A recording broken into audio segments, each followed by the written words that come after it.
diving. Hope comes and stops us in our tracks.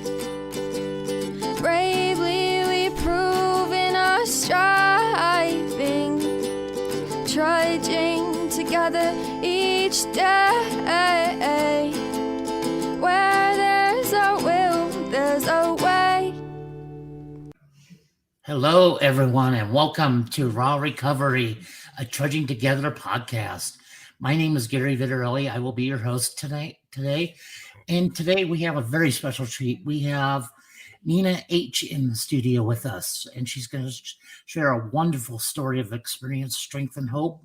And to sit back, relax, and listen.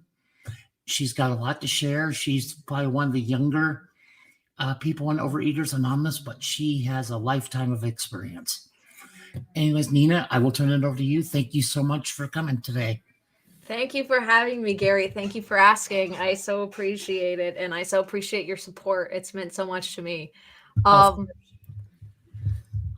everyone who may be listening to this. My name is Nyah H. I am just a couple weeks shy of 20 years old.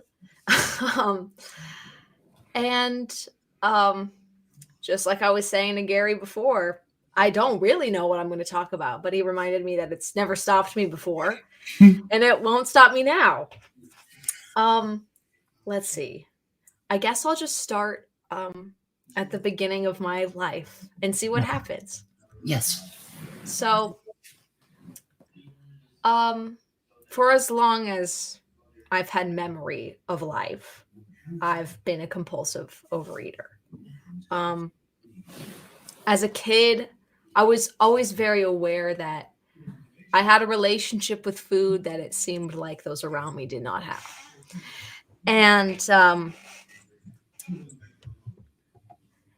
I feel like some of my earliest memories have to do with eating other kids' food on the playground, or binging on like slippery elm lozenges, or eating goldfish off the ground, or whatever it may be. I could always tell that I was having this obsessive interaction with food that my classmates just weren't having. They just didn't have the same pull that I had.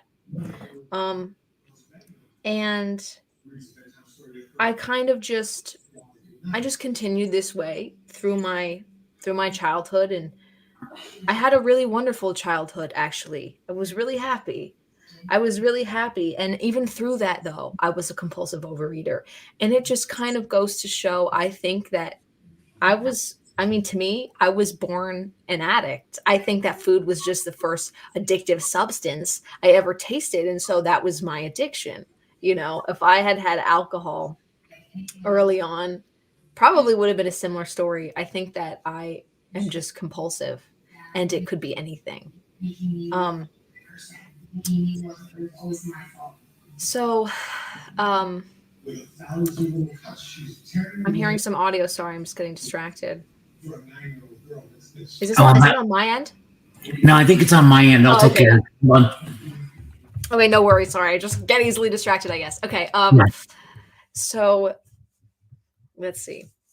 Yeah. In my early teenagehood, actually, let me go back from there. Let me take a second. What do I want to say? Okay. As my childhood and early teenagehood went on, I found that some of my excitement, some of my best memories surrounded food. The exhilarating aspects of life always had to do with food in some way. And if there was something I was looking forward to, food was probably the primary thing I was looking forward to. That wasn't true all the time, but it was always a major player for me. It was always, a social lubricant, a vehicle for camaraderie and intimacy and good times, tradition, you name it, food is playing a role in it.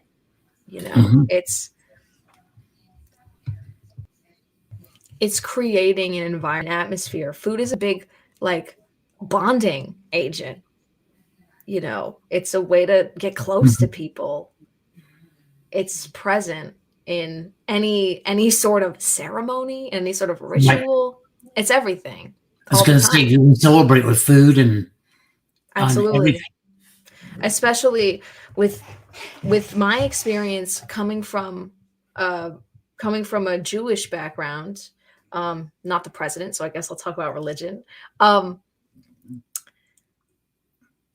There's this slogan that goes around frequently, which is that the summary of every Jewish holiday is they tried to kill us, we survived, let's eat, which is very true, unfortunately. And that's, I mean, what a roadblock. What a roadblock. I feel like I would go to services at my local synagogue for, the food afterwards. I would go for the sweets that I knew would follow the service. And I was a dancer for a very long time, from ages like 3 to 15, I would say. And near the end there, something that padded dance with exhilaration was the prospect of going to the store that was across the street and buying a bunch of candy beforehand. And I always did. And I just was magnetized to sugar, to carbs, to volume of food. Just was attracted to it. And it would just take over me. It would take over my mind. But at this time, it still was a source of joy and easiness and freedom. It felt like liberation and agency, and it felt good still. It hadn't turned the corner into feeling bad. It still was, to me, enhancing my life. But when I was about 15, a perfect storm of kind of health shit happened, and I came down with a bunch of autoimmune diseases. And I always had the sense that there was a seed of that inside me because my mom struggles with a multitude of them. And it was very clear that I always operated a little bit differently than the other kids. Similar kind of to my relationship with food, something that was just a little off. Health-wise, it was clear I couldn't handle quite as much exertion as the other kids, need a little more rest, got overstimulated, little stuff like that, would get sick easier. It was just always clear that I didn't quite function just like them. Same thing with food, and I didn't really have an answer for either of those. I didn't really know why. And I felt like that was my primary pain. My primary suffering as a kid was just these ineffable ways, these inexplicable ways I seemed just left. I seemed just a slight bit defective. Other than that, like I feel like I had this blessedly, remarkably happy childhood. I was really spiritually connected. Like all my journals from when I was 8 are all like, wow, you journaled back then? Oh, I love to write, and I always have. Yeah, I was always writing. And so much of what I wrote as a kid, and I didn't even really know what I was doing, I just was intuiting. So much of what I wrote as a kid was like, I'm sitting here at the bottom of my driveway, wind in my hair, gravel under my feet, sun on my face, and I know. And I know that we're all one, and I know that God loves me. Like I was really that. I always had that. And I don't really know where it came from. But I felt always kind of spiritually in tune, always sort of like I had a really visceral connection with nature. And I think that was part of my happiness as a kid. I just was really creative. I was really free. I had a lot of fun and I had a lot of love. I just had a really stable house. I loved my school. It was a good situation, except for these little threads of my health. And so back, I'm age 15, I have this total full system crash.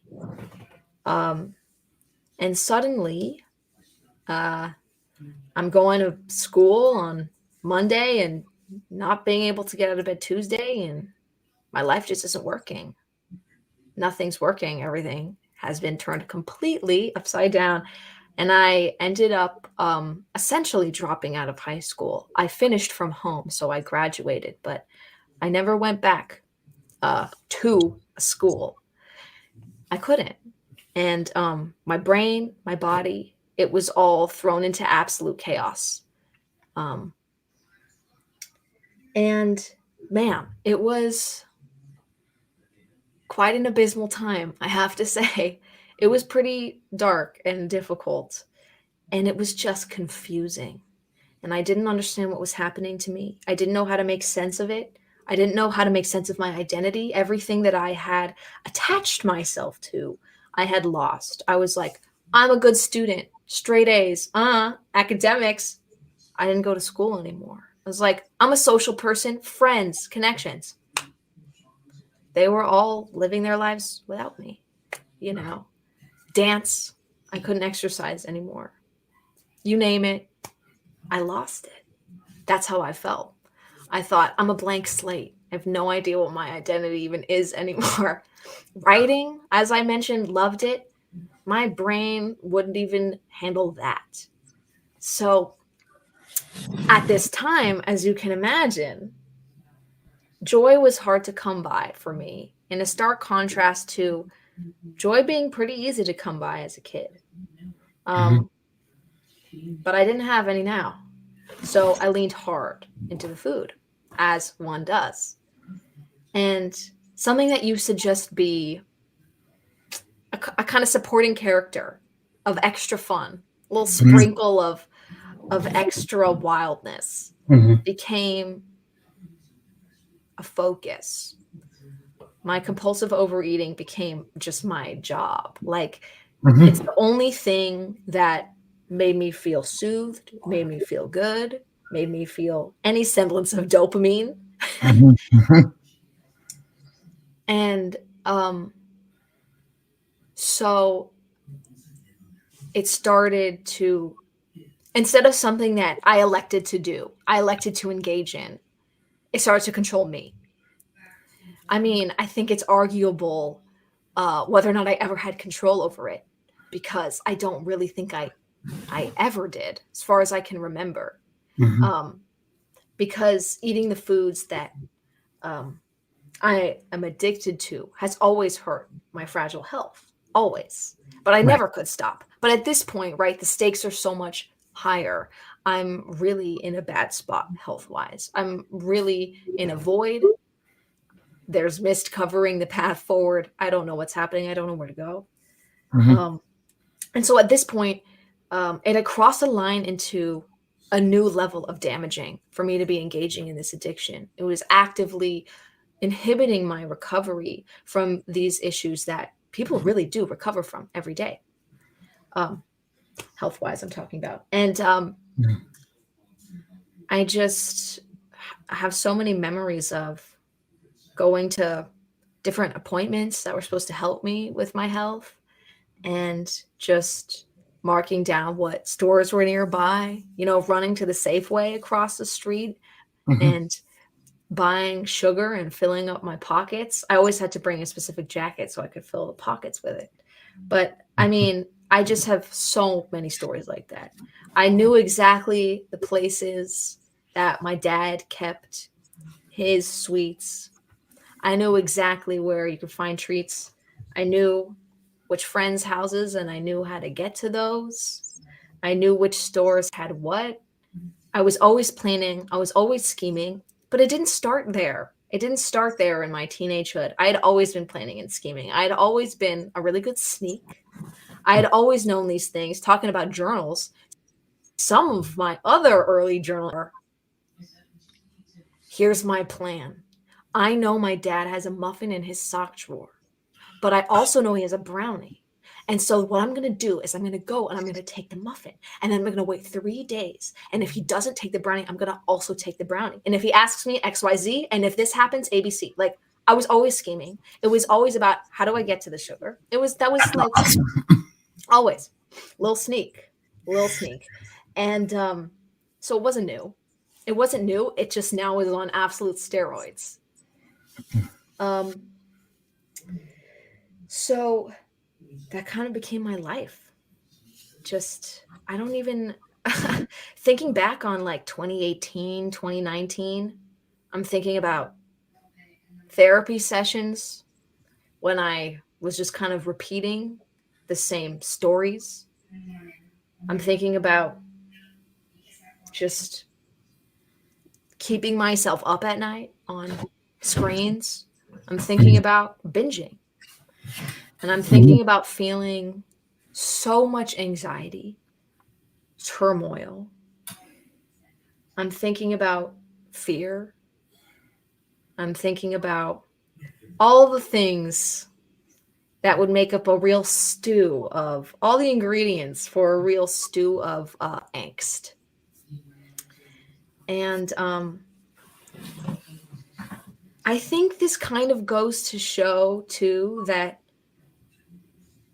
we are just like this.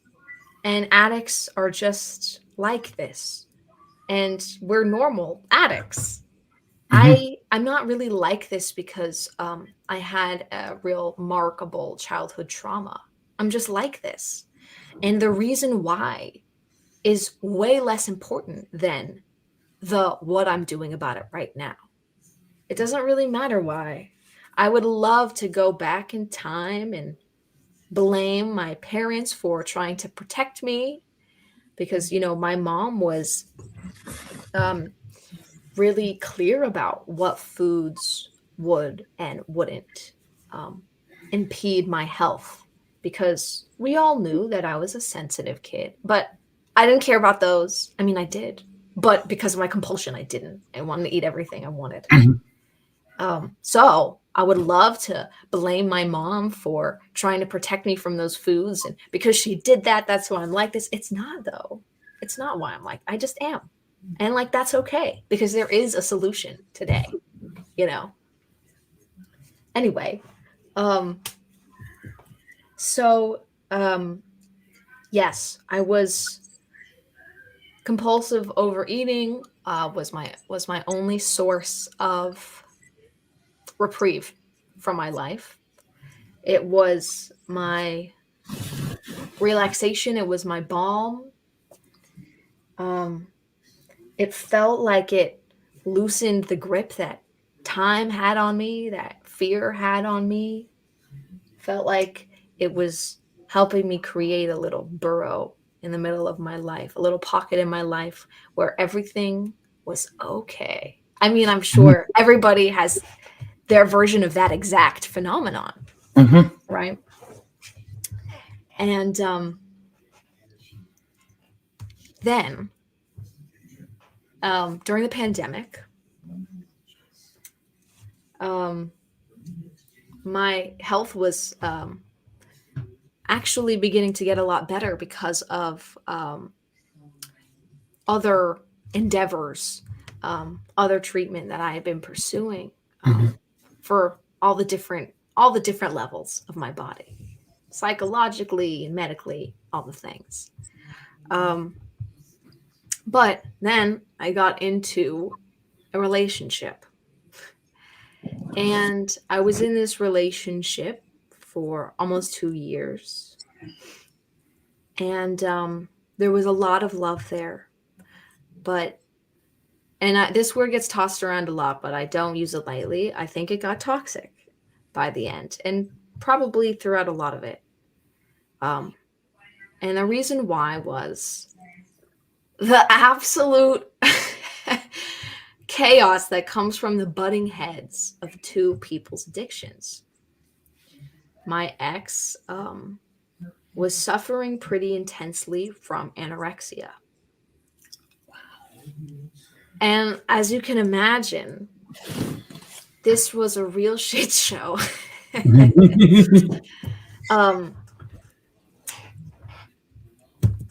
It was really interesting the way it went down, because we made her anorexia kind of the focus, the forefront of our relationship. It ended up being very front and center, whereas my compulsive overeating became the skeleton in the closet. It was something I did in private. It was something I did only after we had texted goodnight. It was something I did to cultivate a relationship with myself. In that relationship with my ex, it felt like my binging was the only way to foster intimacy with myself, which is so sad, but it's the way that it felt. And so at night, that was my time. That was my time where I got to just escape from what my life was. Because at that point, my life was pretty ruled by fear. I was trying to be her savior. I was trying to devote everything I could to helping her. I was trying to, at one point, we lived together for a little while. And I was basically trying to be her, I was trying to be her inpatient treatment facility. She wasn't getting other help at the time because she was really deeply in denial. And so I was the one who was managing all of that, managing our meals, her meals, and her disease, trying to talk her in and out of things, trying to be there for her, trying to console her. But I was always walking on eggshells. And I was giving her resources that I didn't have for myself. And my sponsor says that we hang around people who co-sign our insanity. And she did, because my compulsive overeating helped her eat. She needed me to be eating the way that I was, I think, to some degree, because it helped counteract her addiction. And even though I knew deep down that there was a certain way, both for my compulsion and for my health, I needed to be eating, I wasn't. I was giving up all of that. Well, I guess I wouldn't phrase it that way, but I was leaning into my compulsion because it was helping her. She would tell me that she wished I would gain weight because it would help her feel better about her body. And I just really folded myself into her reality.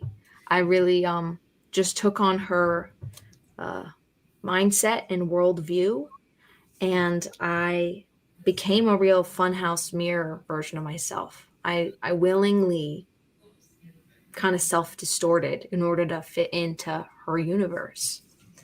And I lost myself. And my compulsion only got worse and worse and worse. Was doing it at night and going to any lengths for my disease. I had been, ransacking the house for years at this point and making stuff while my parents were out and you name it, whatever. I had flirted with ordering things online. I had my ways, but my disease never stopped. My disease was perpetually hungry and was never satisfied. It was a real reflection to what I was observing in this person that I was really close to. I started to steal my parents' car in the middle of the night. to go to a store and buy a binge. And I would come back in the night, look at a screen in some capacity, and eat it in the dark. And that felt like my only reprieve, felt like my only relief. And I didn't have a permit or a license at this time. I had crossed another line. I had crossed a threshold into literal law breaking. I was taking a car and I couldn't drive, right? I did this for a long time. And at the end of the day, actually, no, maybe I'll get to that when I talk about program. Okay. So, well, no, I'll mention some of it now. Yeah. It was really clear that it was my lack of recovery that was making me act the way I was acting in this relationship. Because anytime I had a feeling or a need, I would just shove it down, save it for my binging at night. Mm-hmm. And I was hypervigilant every day and on edge all the time, so worried and just trying to save someone. And my own disease was really informing all of that, because that's not real service. That's not real service.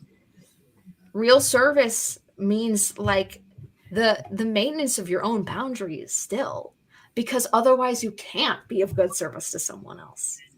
You can't. And saving someone is not service, because how many people have come in and tried to save me from my compulsion? A good few. Yeah. But that's not the way it works. That's not the way it works. And just as I want the dignity and agency and right and path of finding my own way to recovery and not having somebody do it for me, my ex deserved that exact same liberty. And I was trying to take that. Interference is not always the way it works. I couldn't save her, just as no one could save me. Only a higher power could save me at this point. And I was trying to be her higher power. And that's not possible. That's just not a thing humans can do. Right. And so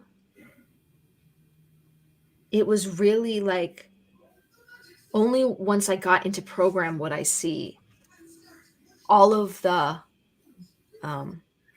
those dissonances and all of the truths of the way that I had worked in that relationship, in the way that I needed to speak up for myself, the way that I needed to make boundaries, and the way that I needed to be honest. That was my biggest problem, I think, was honesty. I just wasn't ever. I had this mindset like, just keep pushing through, just keep surviving to the next day. And of course, that survival mentality is part of, what fed, I guess, pun intended, my binging. Because when you're like, let me just survive to the next day, you're like, oh my God, let me just put whatever in my body that makes me feel like I'm going to survive. So I did. And of course, as it happens, my night shenanigans, my car stealing just got more frequent and more frequent, closer and closer together. And I would get more and more. And it was pretty hardcore stuff, because at some point, right, the compulsion, never being satisfied, demands more. I took the car, stole the car in the middle of the day, in broad daylight, when my parents were home. Insanity. Just another example of all the insanities that I had been living so deeply within for so long. Right. Of course, my parents caught me. They knew. They're like, the car is gone. They kind of knew my deal. They kind of knew my situation. when I came back with my backpack full of food. My mom was like, "Where's the food?" She knew what was going on with me. And in the how I had been living my life, I physically ran away from that conversation. I just ran away from it. I just like literally escaped. And my dad came after me. He was like, "Nyah, where are you going? Nyah, like, let's just talk." You know what I mean? I was running and I was not coming back. And I felt invincible. And I ran down the hill by my house. And if you've ever run down a hill, you know it's a terrible, terrible idea. Nobody should ever run down a slope at full speed. It's a very bad idea. Right. I went flying. I tore the cartilage in my knee and scraped at my face. And at the bottom of that hill, I don't remember exactly what I said, but I remember crying and talking about how I just wanted it all to be over already. I just was done, and I couldn't see the light at the end of the tunnel, or any lights at the end of any tunnels. It just looked like trains heading right for me anyway. Exactly. I just felt totally stuck, trapped, hopeless, desolate. Any synonym for any of those words you could think of, I was feeling that. Went to the ER. It was a real wake-up call. So you would think this was when things turned around, but no. I still hadn't filled the God-sized hole in my heart. And even with a knee brace, I was stealing the car again at night as soon as I could, and sustained a long-lasting injury in that knee because I pushed myself to use it before it was ready, before it was healed, because I was there doing my habit, engaging in my habit once again. So insanity. The jaywalking story was me, the jaywalker, that was me. I was hurting myself in every possible way, and yet I couldn't stop. No matter how much that hurt that was inflicting on myself was slapping me in the face. At some point, my ex and I took kind of the first break in a relationship we had taken. And at this time, I don't even remember why it happened or how, but my mom said, there's like groups of people who would get what you're going through. If you told them, they would nod and they would understand. Like, there's meetings for this. And I was like, okay. And for some higher power reason, I got on a meeting. And as soon as I heard people introducing themselves as compulsive overeaters, I was like, that is what I am. That is what I am. That finally makes sense. And the first piece of advice I ever heard at a meeting was just get a sponsor. Just start, like, just get one. It doesn't have to be the right one. It doesn't have to be the permanent one, whatever. Just get one, just start. So I did. I contacted somebody whose energy I liked, and I just got a sponsor and I started. And this was September of 2021, I think, just last year. And immediately, my life shifted. First of all, I had all this time in the day and space in my brain. I was experiencing actual moments of joy I hadn't for quite a while. And it seemed like my health, which had suffered greatly during the course of the relationship for very many reasons, seemed to gain a little more stability that it hadn't had in quite a while. But more than that, I experienced some serenity. And it was wild. It was crazy.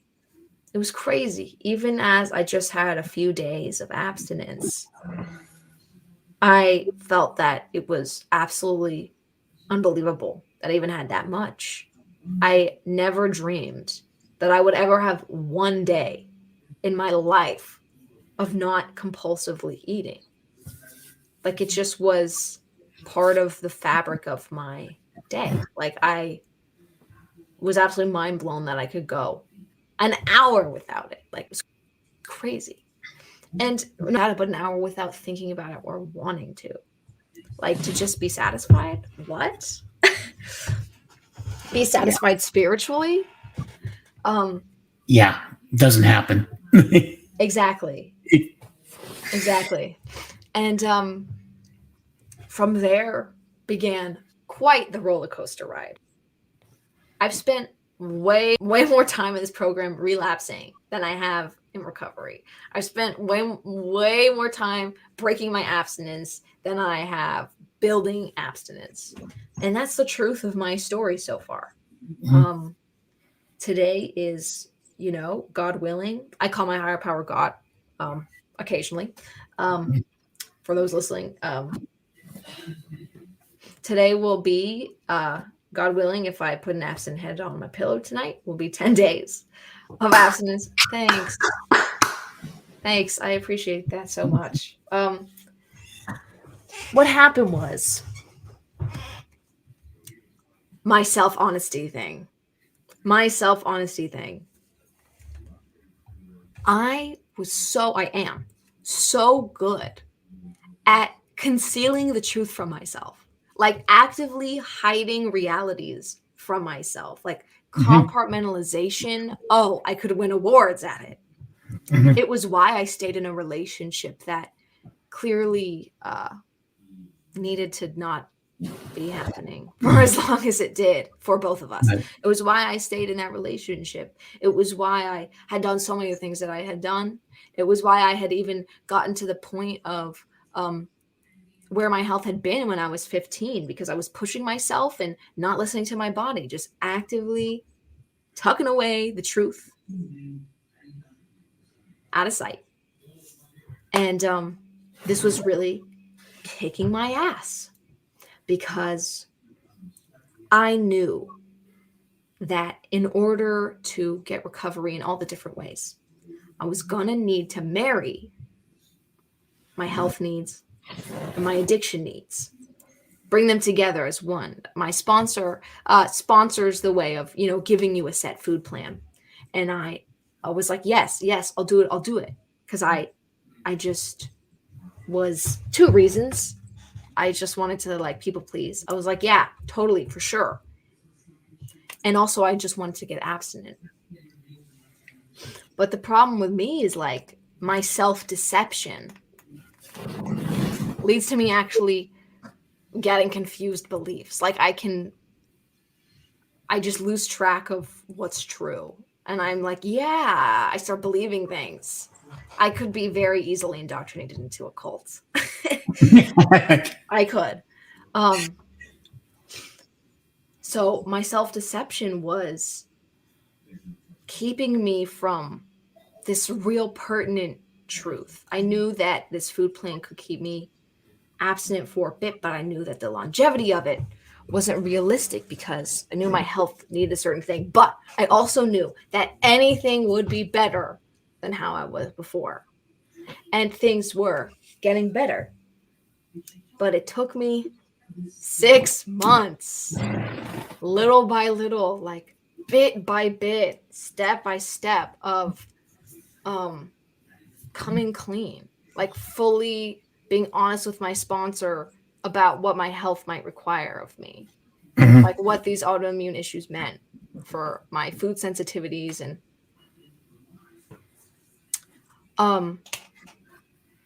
it took me so long, and it was coming out in painful, just tidbit by tidbit, until finally, I felt like I had finally been honest. And I was like, okay, what if, we defer to the people of medicine when needed. So what if I get a specialist in these issues on board? They give me a food plan, target at my health. I give it to you, you sponsor me on it. I was so scared to bring this up. I was so nervous. I think I project every authority figure ever on my sponsor. I'm so scared, to be honest. And that's one of my biggest character defects. And of course, he was like, yeah, go for it. Absolutely. So of course, what I did then was procrastinate making the appointment. Mhm. And in that time of in between, my disease was like, ooh, liminal space and uncertainty. Let me grab you. And it was another relapse. And I was binging until finally I started getting honest about that, about what I had been doing. And I stopped hiding out at meetings, which I had been for weeks. Started showing my face, and I started going to meetings I had never gone to and listening and taking numbers and sharing. And just talking about what was going on with me, talking honestly, where I had been maybe trying to curate what I was saying, still people pleasing, still trying to entertain and perform, because that's something I really have a history of doing. And I made the appointment. I made it really clear to the specialist that I need all the details hammered in so that I don't have any room to abuse it, because I'm a compulsive overeater. I got it, and send all that information to my sponsor. And that's been my abstinence for the past 10 days now at this point. And it feels like such relief to find that center of that Venn diagram, where my health and my abstinence can be one, because they always should be. And I know a lot of people come to this program because the way that their compulsive overeating is manifesting is more visible, is weight. And I want to hopefully touch people whose story has to do with other kinds of health issues, because we're here and we exist, and there is hope and there are ways to do it. I've just been falling down left and right, but at the end of the day, patience and the keep coming back and just waking up and being as honest as you can be, that's just been what I've been trying to do. And higher power and fellowship. Yes. I talked about being spiritual as a kid, but of course, I never had directly channeled the spirituality onto this issue. When it comes to this issue, I keep God far, far away. Right? Right. So the point of program is to start shining the light of spirituality right directly on the issue of the addiction, where usually it's been kept way in the dark, out of that spiritual light. Because I had already had some spiritual feelings, I didn't struggle too much with defining my higher power. Sometimes I call my higher power, sometimes God. I don't really see a gender or anything particularly anthropomorphic. Just kind of an essence of unity, real nature-based, I would say. Just that presence, just that sort of cosmic plan that feels much, much greater than me, that I trust, that I've always kind of had faith in. But what this program was challenging me to do was base my life off of it, lean on it, use it instead of my compulsion. And so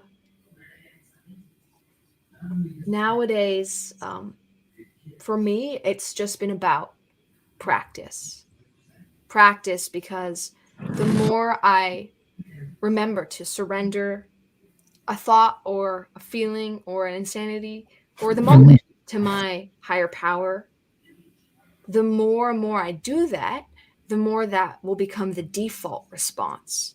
We're rewiring our brains and our nervous systems and our spirits and all of that. And prayer matters so much. It matters so much just to tap into that power. Like I've struggled with a lot of anxiety as part of what I've struggled with, and I'm on medication for that. And I know that this is going to be different for everybody, but for me, a connection with a power greater than myself has been the most effective treatment for my anxiety than anything, counting this psychiatric medication. Obviously not going to be everyone's experience, but that's how potent it's been for me. I mean, once I remember, once I give my life and will over, oh my God, all the muscles in my body release and relax. Mm-hmm. I find serenity. Once I stop being the director of the show and ask for what God's will is for me that day, I suddenly have so much peace and direction and clarity. And it's just incredible. The way my sponsor sponsors is a pretty slow going through the steps. So I haven't gotten to step 4 yet, but that's where I'll be headed. It's a fun one. What'd you say? It's a fun one. I get the feeling that it's a fun one. I genuinely never thought that I would have to take such a thorough look at myself, like to truly spelunk around in the cave of my psyche is so wild. It seems hard. It seems just relentless in the best possible way. And I think I have an advantage of being young because I've got less life to have fucked up in. You know what I mean? That's perfect. But I also have the disadvantage of not knowing a lot yet. My lack of life experience is interesting, is good, is difficult, is a whole host of things. But I think overall, I'm just grateful to have found programs so young because I get to have the solution if I want it and if I work for it for today and for all the todays of my life going forward, if that's the way it goes. I'm so fortunate to have found it so young. It gives me so much time to have a good life. And before I came to program, I don't even know if I could never even really conceive of myself as an adult. I had no idea what that would look like. I couldn't find footholds on a vision of myself grown up, of living a life. But program gave me that because program gave me one day at a time. Yes. It's hope. It's hope and it's inspiration. It's incredible. It's incredible. I think my favorite promise from the big book is we'll intuitively know how to handle situations which used to baffle us. I don't know what it was about that, but I was like, oh, exactly. That's so powerful to me. I love that. That's everything. That's everything. It's so cool. It's so cool. Fellowship has been so important. Falling into a good group of people who have a lot of recovery and don't condone any bullshit, they've got a lot of clarity. They got a lot of clarity on recovery and they've got a lot of time and they got a lot of love and acceptance. It's been so important because no matter how many times I've come back and said, I have no days, or I just binge or whatever. Nobody said, okay, that was one too many times you're rejected. They were always like, keep coming back. We love you. Reach out. Yes. We love you till you can love yourself. Exactly. That's what's coming into the program. Absolutely. That kind of unconditional acceptance is radical and changes people's lives and blows me away every time. I think I'm expecting somebody to turn their back on me, but they never do in this program. Always open arms. And I feel like a real key for me has been find those spaces of that real old timing recovery and find those spaces of those young people in the same life stage as you, finding absence just like you. When I combine those, it feels powerful. Now that I have more young person contacts, fellows that I talk to regularly, it's changed my life. Makes me truly feel like I belong.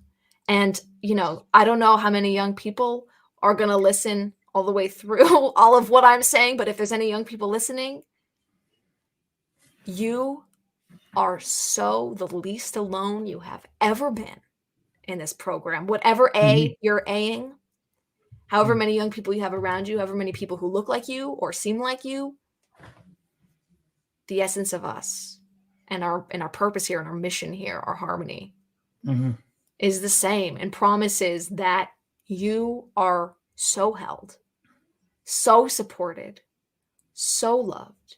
You absolutely belong. If you are here, you belong. And there is so much hope and promise. More will be revealed. Answers will be revealed. It's a beautiful, beautiful thing.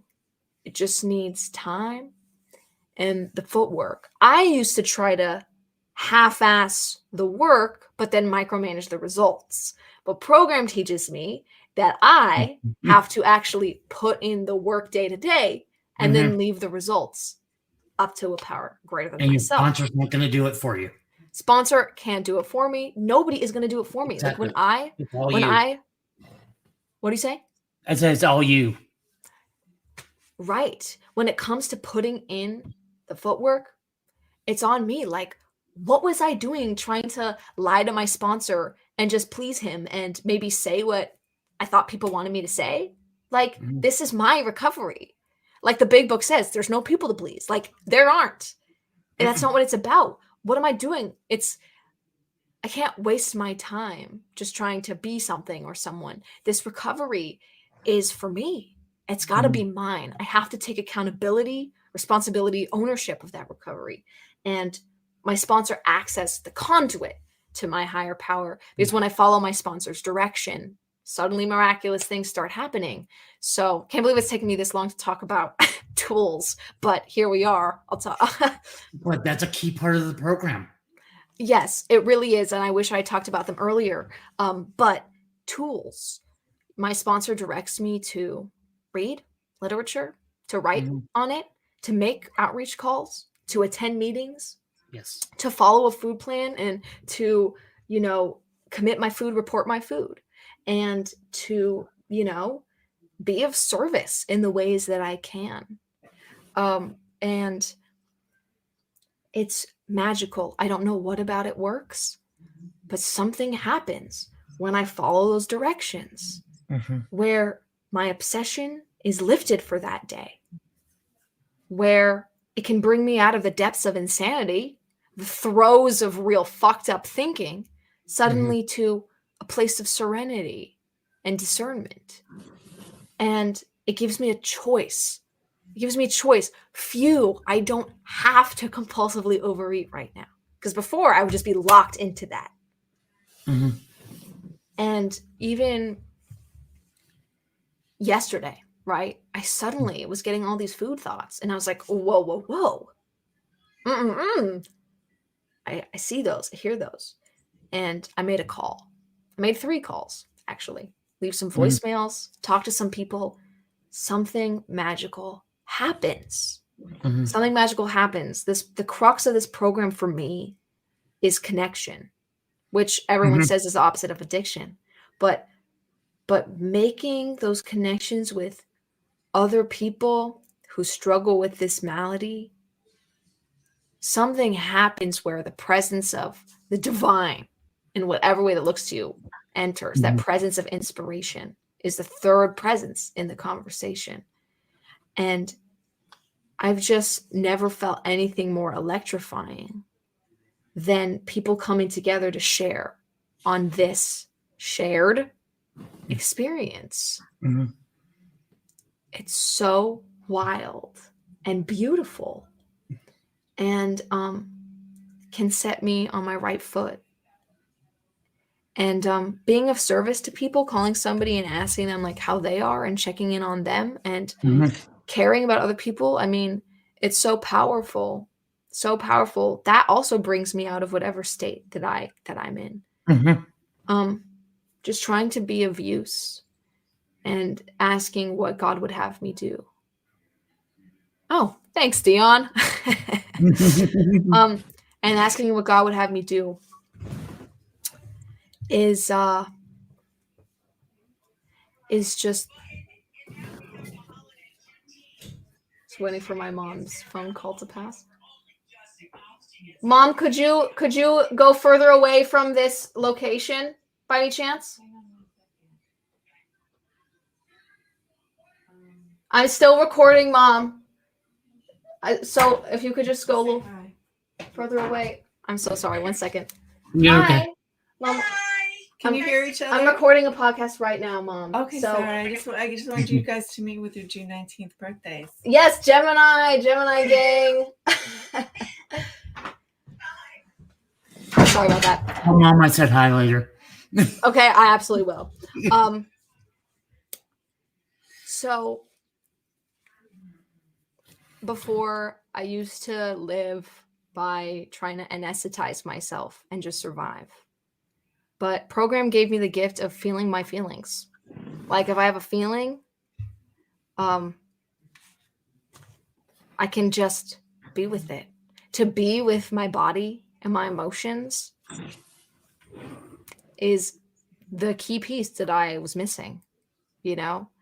And program gave me the gift of gratitude and also gave me the gift of knowing how to apologize. My relationship with my mom used to be really fraught, really conflict heavy. And since I came to program, I've been able to see where I've gone wrong, see my side of the street, and be able to make amends for my part in things. And my relationship with my family has just improved amazingly. I've become a better friend, where I think I used to be a kind of a selfish and sometimes tone deaf friend.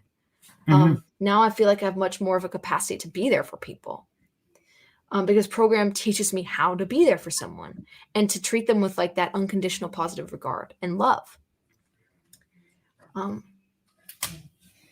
Program has given me the gift of feeling understood, because when I got to OA, oh my God, when I got into a meeting, I thought, finally, people understand me. I'm really not alone. I never got the way I did when I first got on a meeting. That's how I feel. That's how I feel in program. Yeah. I feel understood in a way I never was before. And now I'm freed up to truly recover from the cards that I've been dealt health-wise. And I get to watch my recovery arc with that, because my recovery arc from the compulsion is a huge part of that. I'm no longer locked into slowing myself down. Now I can tap into all of these different areas of life, exactly what they need to be in order for me to be happy, joyous, and free. And so this is a recovery journey in so many ways for me. And fellowship and sponsorship, my sponsor's directions, the tools, Right. and a higher power. Those have just been everything. A higher power has made everything make sense in my life. And I love that, we don't even have to have a real concrete conception yet. As long as we just have the willingness to believe, we're already on our way. Right. Program has given me so many things back. Program gave me Judaism back, because now I don't go for the food. I go for the spiritual supplement and that lineage feeling, carrying on the tradition of my family. And program has shown me what true connection with myself actually is. It's not abusing myself with a substance. Right. It is just being here, showing up, being with myself, embodying, inhabiting my body. I was never in my body ever before in my compulsion. That's about dissociation. That's about anesthesia.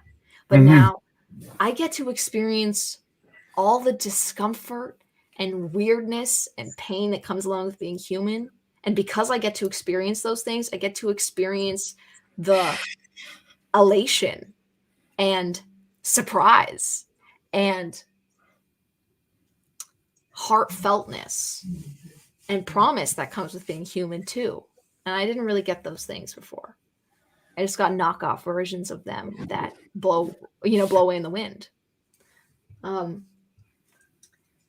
So yeah, reading the big book, I mean, passages of that have just lit me up with the feeling that, oh my God, somebody put into words, somebody articulated that. That's me. I see myself there. I see myself there. That makes me feel so understood. And to bring all of that stuff in me out into the light is, the start. I feel like part of my, self-deception and dishonesty has been trying to hoard information like someone would hoard stuff.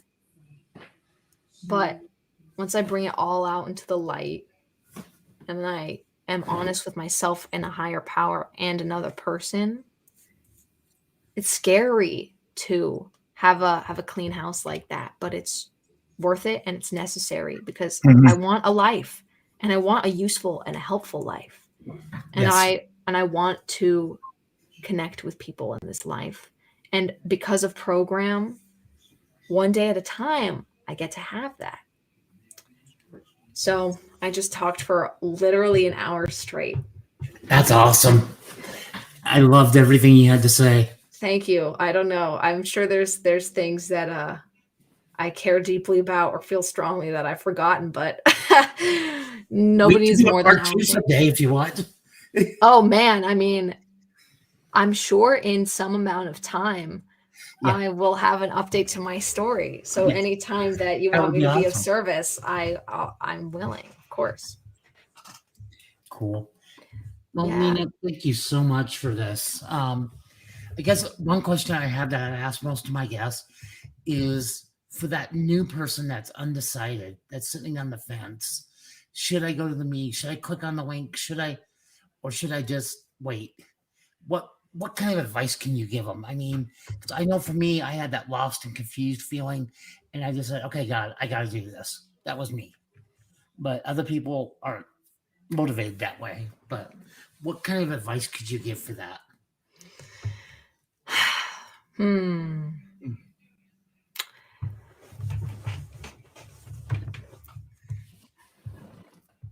We don't have another day guaranteed.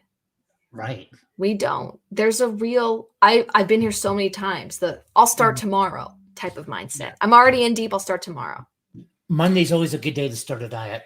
Exactly. But we don't have that guaranteed to us. No.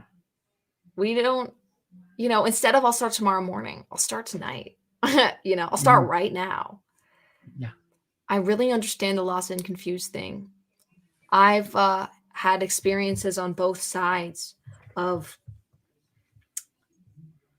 making myself go to that meeting or not doing it, not clicking the link. My advice to the person on the fence would be pause and take a breath. And if you have a connection with a higher power, tap in and ask for your higher power's will. Because it just so happens that your higher power's will might be to get on that meeting or to make that call. It was for me. Absolutely. And it is for me every time, And advice could also be just do it. Just pull the trigger. Just make yourself. If you can't contact a higher power in that moment, put yourself before your substance. Care about yourself that much to make yourself do it. Wow, I love that. That's cool. I have a sticky note on my computer that says put myself before food. And I looked at it and that's what reminded me. Put myself before food. And I'm beyond my own human power of doing that, of putting myself before food. Only a higher power can help me do that. But I'm not beyond using my will to do the work to get that connection with my higher power. And the work might mean clicking that link. Click that link. Just trust. Yeah. Trust that it's going to be the right thing. Have faith in the next moments of your life and just throw yourself on in and see what happens. Perfect. Just get honest with yourself. Yes. Thank you so much. Yeah. Nina, it's been a pleasure having you. And I want to thank everybody for listening. And I don't know about you, but I learned so much in this hour. Thank you I so hope much that for everybody having else me. is learning as much as I am. It's been a pleasure having you and having you as part of my recovery, being in home groups together with you. It's fun. I always look forward to see if you're there. Thank you so much. Thank you so much for having me. I always look forward to your messages in the chat. And thank you so much for being a part of my recovery. We're doing it together. Together we get better. Yes. Yes, absolutely. It's about us all joining hands, and let's just do it. Grab a hand. All right. Perfect, Nina. Let's let Dion know we are done, so he can stop recording.